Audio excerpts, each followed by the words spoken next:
നീ വന്നില്ലെങ്കിൽ ഞാൻ നിന്നെ കൊണ്ടുപോകും. കൊണ്ടുപോകാൻ എനിക്കറിയാം. എന്നല്ലേ അമ്മ എന്നെ കൊണ്ടുപോയിന്ന് കാണിക്കേ.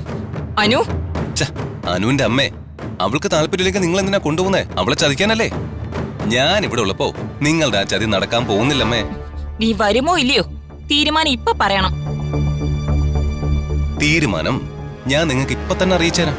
തീരുമാനം പറഞ്ഞിട്ടേ ഞാൻ ഇവിടുന്ന് പോകുന്നുള്ളൂ. അയ്യോ,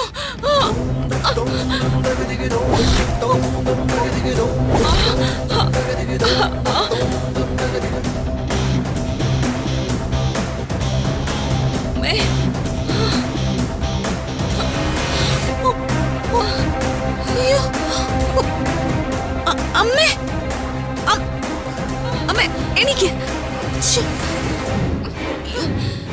എനിക്ക് പതുക്കെ. അയ്യോ, ഇരിക്കെ. കാസേര ഇവിടെ ഉണ്ടെന്ന് കണ്ടില്ലായിരുന്നോ? അതെങ്ങനെ?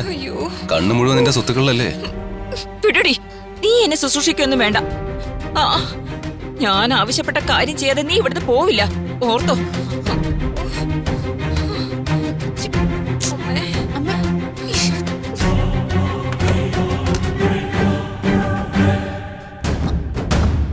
ആരഫ്, ആരഫ്, ആരഫ്. ഒളിച്ചിരുന്ന് നല്ലതുപോലെ ശ്വാസം മുട്ടി. ദേനു, ഇങ്ങനെ ഒളിച്ചിരിക്കാനേ എനിക്ക് ഭയങ്കര ബുദ്ധിമുട്ടാ. അമ്മ നിന്നെ കണ്ടിരുന്നെങ്കിൽ പ്രശ്നമായേനെ. ഈ വീട്ടിൽ വരുമ്പോഴെല്ലാം തനിക്ക് പ്രശ്നങ്ങളാണല്ലോ. അനു, നിങ്ങൾ തമ്മിൽ എപ്പോഴും വഴക്കാ. അതെന്താ അങ്ങനെ? അമ്മയും അങ്കിളും ഉദ്ദേശിക്കുന്ന കാര്യത്തിന് എന്നെ കിട്ടില്ല. അത് തന്നെയാ ഈ പ്രശ്നങ്ങൾക്കെല്ലാം കാരണം.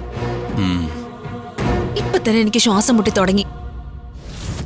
നമുക്ക് എങ്ങനെയെങ്കിലും പുറത്തു പോവാം. അതെത്ര എളുപ്പമാണെന്ന് തോന്നുന്നില്ല.